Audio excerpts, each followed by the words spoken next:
Ukraine के बीच चल रहे युद्ध को अब तक 1 साल पूरे होने वाले हैं, लेकिन दोनों देशों के बीच गतिरोध थमने का नाम नहीं ले रहा है। इसी क्रम में यूक्रेन के क्रामाटोर्स्क शहर की एक रिहायशी इमारत पर रूस ने मिसाइल के जरिए हमला कर दिया। इसके चलते बिल्डिंग के 8 अपार्टमेंट क्षतिग्रस्त हो गए और कुल 3 लोगों की मौत हो गई, वहीं 20 लोग घायल हैं।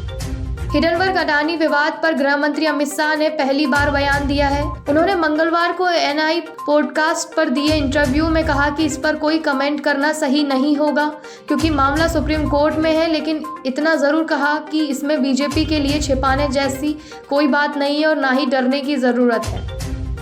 बीबीसी के दिल्ली और मुंबई ऑफिस पर आयकर विभाग की टीम पहुंचने की खबर मिली है। जानकारी के मुताबिक आईटी की 60 से 70 लोगों की टीम रेड में शामिल है। सूत्रों ने बताया कि एक्शन के दौरान स्टाफ के फ़ोन बंद करा दिए गए, साथ ही किसी को परिसर में आने जाने से रोक दिया गया है। बीबीसी इंडिया के मैनेजमेंट ने रेड की सूचना लंदन हेडक्वार्टर को दे दी है। उत्तराखंड के उत्तरकाशी में मौजूद लाहौरी नागपाला बांध बड़े हादसे का कारण बन सकता है। पर्यावरण को बचाने के लिए बांध के निर्माण को बीच में ही बंद किया गया था। इससे निकली 3 आधी अधूरी निर्मित टनल 4 गांवों के नीचे गुजरी है। अब गांवों में जमीन धंस रही है। इससे इनके करीब 1250 परिवार दहशत में हैं।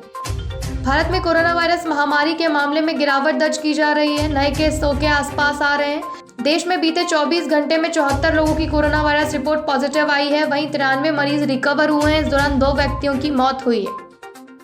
दुनिया भर में कोरोना वायरस के मामले बढ़कर 67 करोड़ 77 लाख हो गए हैं। इस महामारी से अब तक कुल 67 लाख से ज़्यादा लोगों की मौत हो चुकी है, जबकि 12.97 अरब से ज़्यादा लोगों का वैक्सीनेशन हुआ है। ये आंकड़े जॉन्स हॉपकिंस यूनिवर्सिटी ने साझा किए। तुर्की और सीरिया में 6 फरवरी को आए भूकंप ने खतरनाक तबाही मचाई है। इन दोनों देशों में अब तक 36,000 से ज़्यादा लोगों की मौत हो चुकी है। इस बीच सीरिया के राष्ट्रपति बशर अल असद ने तुर्की के साथ लगी 2 और बॉर्डर क्रॉसिंग खोलने की घोषणा की है। इसके जरिए यूएन भूकंप से जुड़ी राहत सामग्री सीरिया भेज पाएगा।